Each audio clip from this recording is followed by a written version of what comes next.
Hey, what's up, everybody, and welcome to my new channel, or at least the start of the new direction of my channel. I know it took me a while to get to this point, but, let's just say things haven't been easy. If you don't know, the purpose of this channel is to, put a spotlight on independent writers and stories being written by independent writers and authors and people who are basically going unnoticed by a bigger market of writers for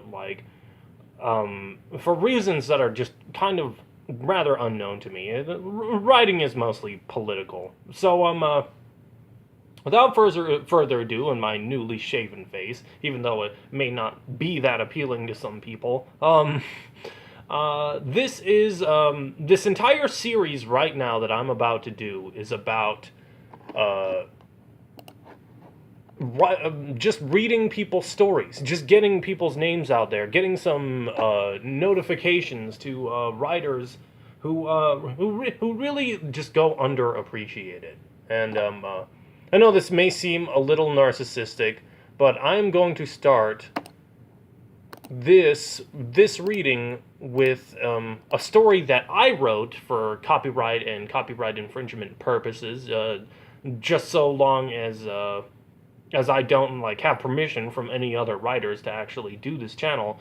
That I'm just gonna start with a story that I wrote myself, and hopefully you guys like it. I don't know if you will. You probably won't. Not a lot of people are into stories and reading, but hopefully this channel will bring around a bigger crowd to the reading and writing market, and and boost the careers of some of the more talented independent writers I've seen. So let's just get started on the story. And the name of this series of stories is going to be called Deep Sleep, Nights of Dreamland. And I'm going to start with the description of the story in the first video. So let's just get into this. Dreams. The ability to dream is a trait shared by all of mankind, a world hidden behind the eyelid and unlocked by the mind. Most people think nothing of them the day after. Cryptic and often forgotten, they are silly shows that play on a TV in our heads, existing only within the moment before we wake up and go back to our daily lives. But what if it wasn't that simple? What if I told you that your dreams can have a dire effect on the reality you live in? Could affect the entire course of humanity, make changes to the world you know, or even alter certain outcomes of your day, your year, your entire life, and the lives of everyone you have ever met. Many things start with a dream. Big or small, they start somewhere. But the greatest consequence they hold is in a world seen by many and known only in memory, a world of wild imagination called Dreamland. Dreamland is a place of many possibilities, a place of the silliest thing you could possibly imagine, and the greatest adventure to ever be told. Billions of people have all seen Dreamland, and as dreams are more important than the empires they help build, it is a land in need of protection from the dark forces that seek to enslave our minds and souls. There is an order seated in our reality that crosses the planes of what we know and what we dream. An order of people with the ability to step into dreamland and ensure that we sleep safe at night. They protect us from things darker than our nightmares and ensure humanity's dreams aren't held captive by those who seek to imprison our lives. They are warriors of deep sleep, those who find order and meaning in the random nature of dreams, interpreters, heroes of bedtime, protectors of the last bastion that humanity has from a darker path. They are the knights of Dreamland, and they want you. Vax was one so destined to join the Order of Bedtime Protectors. Gifted with an odd and unique set of powers, they may be the last hope Dreamland has of saving itself from a dire threat that now attacks our very dreams. Dreamland is in chaos. That's how it usually is. But now something seeks to rid humanity of its hopes and dreams. But things won't be as easy as an afternoon nap, as the danger becomes very real. Vax Vanderkilt comes from an abusive household of strict and often insane rules. A living nightmare. But things get more complicated when the Knights of Dreamland try to save him from the reality he knows, and throw him into the fantastic world of futuristic dream tech and the occasional dragon. Now Vax must decide who to trust, and decide a new course that his life must take as he struggles to understand a wacky and often strange new world, all the while mastering his abilities to become a Knight of Dreamland. Chapter 1. There is a saying, uttered often by those who find themselves in sleep. It goes, "A man's pillow is the strongest thing in the universe, for it has to hold the weight of his dreams." Those of us who dream often find deep meaning in the messages we perceive through them, as it is often that dreams have found a connection to the lore of the world's ancient civilizations, all of which started as dreams, visions of fog and smoke, and become reality through the actions they inspired.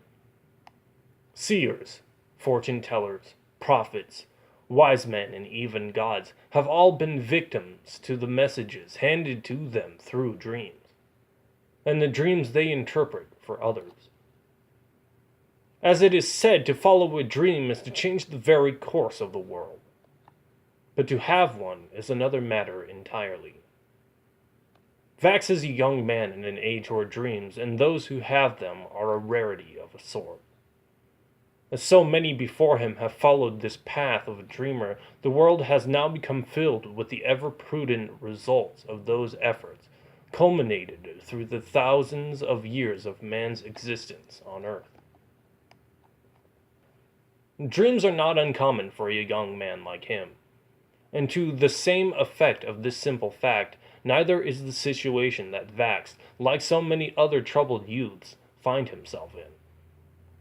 Getting home from a long day at a modern high school, Vax rides the bus quietly, speaking to no one as the loud buzz of aspiring youths chortle out in the daily routine of unwinding after an end of a long and arduous school day.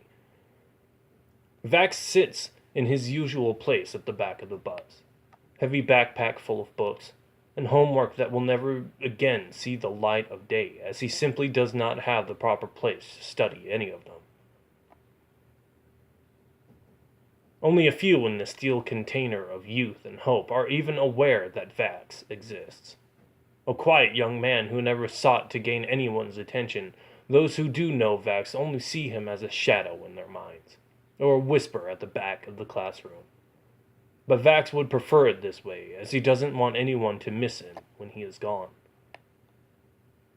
Vax has a heavy decision in his mind, at the moment, as he tries to keep himself from bursting into tears. He knows what awaits him at the end of this bus ride, and knows that the only way out of his life may be to end his own life, to cut himself short in what should have been the happiest years of his young scholarly career. But only to see that his suffering end. The bus comes to a stop, as the driver looks into the long mirror to try and see if the one person to get off from this point had even made it onto the bus today, as it is often that Vax would do anything to avoid the bus ride home. Vax had already had it on his record as a runaway, but as a young kid trying to avoid a problem dealt to a few in an uneven-ended card game. Vax stands up. The heavy backpack strap he grabs onto stretches in his grip and then breaks. Books go spilling onto the dirty floor of the school bus, and some of the other teens begin to laugh. Vax keeps his face blank as he gets his papers together, slowly putting his heavy textbooks back into his bag. The bus driver becomes impatient and starts ushering him to hurry up, as no other kid comes to help him but one. It is a young girl Vax's age who gets on her knees to dig for papers that have slid underneath the worn bus benches. She hands him his papers, trying to make an attempt at conversation, but Vax might as well be miles away. He says nothing, not even making eye contact as he takes papers out of her hand. But before Vax walks off the bus, she reaches out and grabs him by the hand. He looks back. "Don't do it," she says.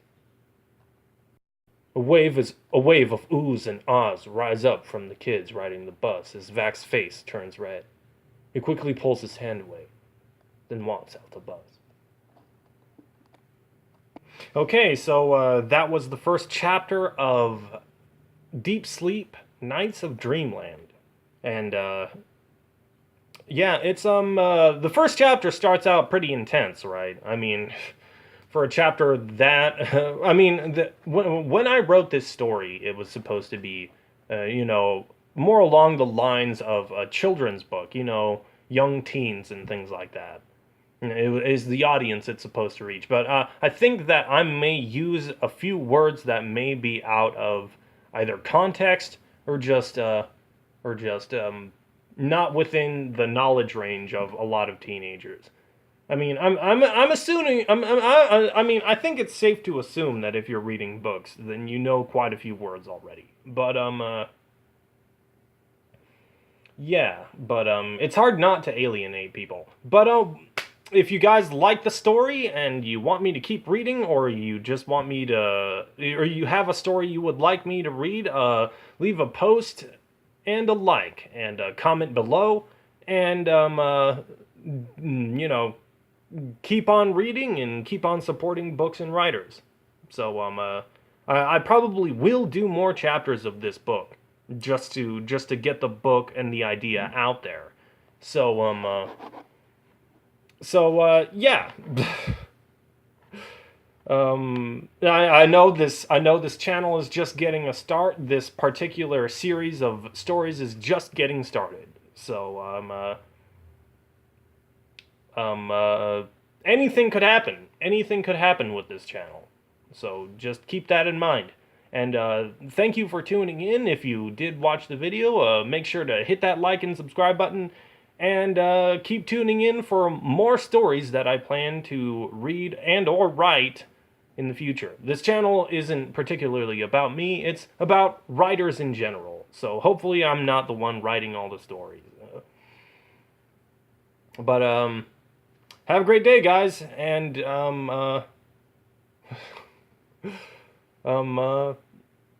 see you guys later.